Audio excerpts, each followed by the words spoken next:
کل ہی امن تحریک کے ساتھیوں کو پیغام دیا تھا کہ ہم بھلے اپنے علاقوں میں لاکھوں کی تعداد میں نکلیں، لیکن ڈالری جنگ کی خواہش رکھنے والے آپریشن کا ارادہ کر چکے ہیں۔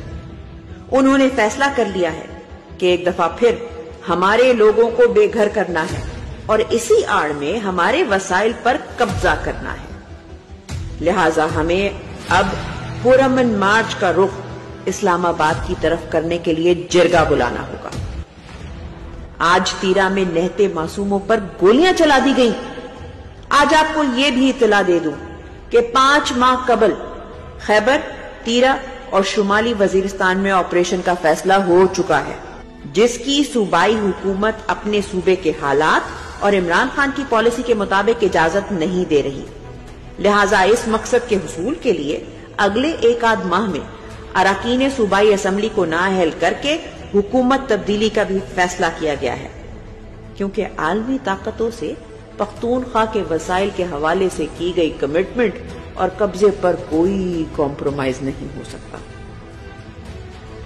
دوسرے مرحلے میں خیبر اور وزیرستان کے بعد باجوڑ، مہمند اور ملحقہ علاقوں میں بھی اس ڈالری جنگ کو پھیلایا جائے گا، اور چونکہ مالاکنڈ ریجن ہماری تحریک کے بعد سے نسبتاً پرامن ہے، لہٰذا باجوڑ سے ملحقہ ضلع مالاکنڈ میں ٹارگیٹڈ آپریشن کے نام پر سرگرمیاں شروع ہو چکی ہیں۔ مالاکنڈ کے عوام کے لیے بھی یہ پیغام ہے کہ جو خطرہ ٹل چکا تھا وہ پھر سے آپ کے سروں پر منڈلا رہا ہے۔ اگلے ہفتے سے آپ بھی سڑکوں پر نکلنے کی تیاری کریں۔ خیبر پختونخوا کو تو سمجھ آ گئی ہے، لیکن اپنے باقی ہموطنوں کو بتانا چاہتا ہوں کہ آپ بھی دیکھ لیں کہ ریاست کے نام پر قابض مافیا کیسے خون کی ہولی کھیل رہا ہے۔ کیا اب بھی آپ میں سے کسی کو شک ہے کہ یہ کھیل کون اور کس کے لیے کھیل رہا ہے؟ اب بھی کوئی شک ہے کہ 2022 میں دہشت گردوں کو کس مقصد سے واپس لانے کا پلان بنا؟ سرحد پر باڑ کے باوجود وہ قافلوں کی شکل تشکیل کرتے رہے۔ ہم نے آواز اٹھائی، شور مچایا، لیکن اس کو ISPR اور وزارت داخلہ نے پروپیگنڈا قرار دے دیا۔ کیا ہماری ہر بات درست ثابت نہیں ہوئی؟ مجبوراً ہم نے عوام کو کال دی اور عوامی طاقت سے اپنا امن حاصل کیا تو ریاست کو یہ بھی ناگوار گزرا۔ رینک اینڈ فائل کی جانب سے شدید غم و غصے کا اظہار کیا گیا۔ کیا تب ہم نے نہیں کہا تھا کہ اب پروپیگنڈا قرار دیا جا رہا ہے، پھر دہشت گردی کی بریکنگ نیوز اور پھر آپریشن کا ماحول بنایا جائے گا، پھر ہمیں ہمارے ہی گھروں سے بے گھر کیا جائے گا اور وہی ڈالری کھیل رچایا جائے گا؟ کیا یہ سب درست ثابت نہیں ہوا؟ پھر نگراں حکومت کے دوران ان کی آباد کاری کا آغاز ہوا اور مینڈیٹ چوری اور نئے الیکشن کے بعد سے آپریشن کا راگ الاپا جانے لگا۔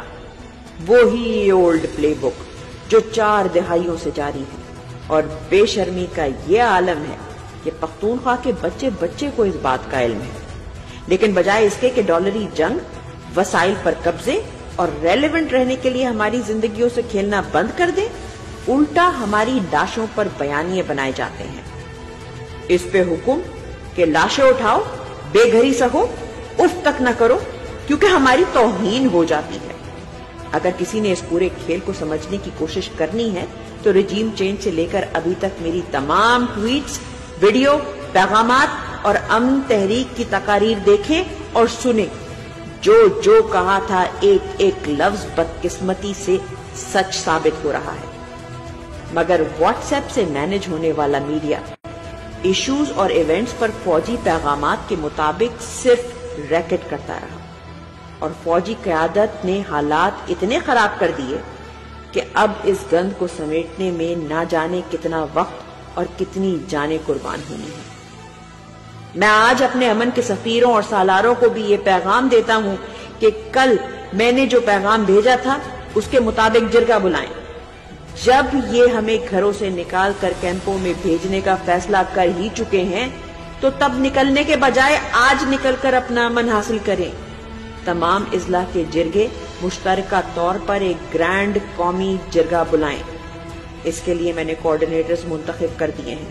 ان کے نام ٹویٹ میں لکھ کر ان کے لیے مزید مشکلات پیدا نہیں کر سکتا، کیونکہ پہلے ہی ڈرون کے خلاف ریاست کا جھوٹ بے نقاب کرنے پر ڈاکٹر امجد مشکل میں ہیں۔ ڈاکٹر حمید اور گلظفر کے گھر پر بم حملہ ہو چکا ہے۔ مہمند، خیبر، وزیرستان، لکی، بنو، کرم اور قزئی کے دوست مشکل میں اور امن کے ساتھی شہید ہو رہے ہیں۔ آخری بات، صوبائی حکومت سے بھی اپیل ہے کہ جیسے کچھ دن پہلے آپ نے بھی وہی باتیں کی جو ہم کرتے آ رہے ہیں، آپ بھی آپریشن کے خلاف ہیں، اور اگر آپ کو بھی بائی پاس کر کے یہ ظلم ہو رہا ہے تو آپ بھی اس قومی جرگے کا حصہ بنیں اور ہمارے ساتھ اسلام آباد کا رخ کریں۔ فری عمران خان۔